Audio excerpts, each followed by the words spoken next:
লন্ডনে হাসানাত আবদুল্লাহর বিরুদ্ধে মামলা। জাতীয় নাগরিক পার্টির এনসিপির মুখ্য সংগঠক ও কুমিল্লা ৪ আসনের সংসদ সদস্য এমপি হাসানাত আবদুল্লাহ ও তার ৪ নেতাকর্মীর বিরুদ্ধে মামলা দায়ের করেছে কার্যক্রম নিষিদ্ধ আওয়ামী লীগ। শুক্রবার ১৯ জুন যুক্তরাজ্যের লন্ডনে অবস্থিত ক্যামব্রিজ থানায় মামলাটি করা হয়।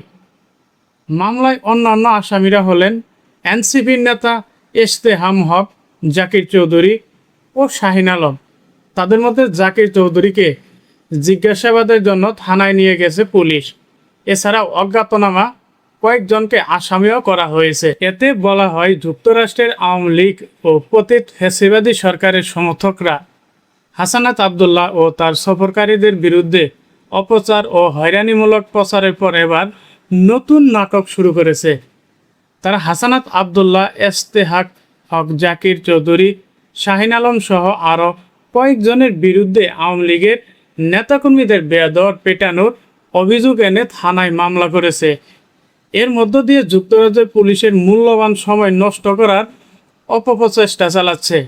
এতে আরও বলা হয়, নিষিদ্ধ আওয়ামী লীগের সন্ত্রাসী কর্মকাণ্ড, জননিরাপত্তা এবং যুক্তরাষ্ট্রের আইন শৃঙ্খলা পরিস্থিতির উপর সম্ভাব্য প্রভাব নিয়ে যুক্তরাষ্ট্রের একটি বিশেষায়িত সংস্থা তদন্ত কার্যক্রম শুরু করেছে।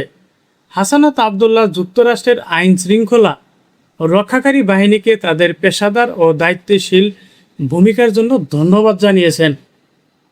তবে পতিত আওয়ামী লীগ আগেও ব্যর্থ হয়েছে, এবারও ব্যর্থ হবে। অক্সফোর্ড ইউনিয়নের হাসানাত আবদুল্লাহর ঐতিহাসিক বক্তব্য, যুক্তরাজ্য জুড়ে প্রবাসীদের সঙ্গে তার সফল মতবিনিময় এবং সহযোদ্ধাদের সঙ্গে সংযোগ স্থাপনের প্রচেষ্টা ব্যাহত করতে তারা বারবার প্রতিহত করলেও প্রতিবারের মতোই তারা ব্যর্থ হয়েছে। আচ্ছা, আপনারাই বলুন যে হাসানাত আবদুল্লাহ এবং তাদের যে সফর সঙ্গীগুলো রয়েছে তারা কি সত্যি এই নিষিদ্ধ আওয়ামী লীগের উপর হামলা বা পিটানি এরকম কোনো কিছু দিছে? এটা কি বাংলাদেশ যে যা ইচ্ছা তাই করা যায়? এগুলো নিয়ে আবার থানায় মামলাও করেছে। আসলেও কিভাবে সম্ভব যে ইংল্যান্ডের মতো একটা জায়গায়, অক্সফোর্ড এরিয়ার মতো একটা জায়গায় এই আওয়ামী লীগের ওপর এই পোলাইফান ৪-৫ জন মামলা করবে? আসলেও দুনিয়াটা কি এতই সহজ?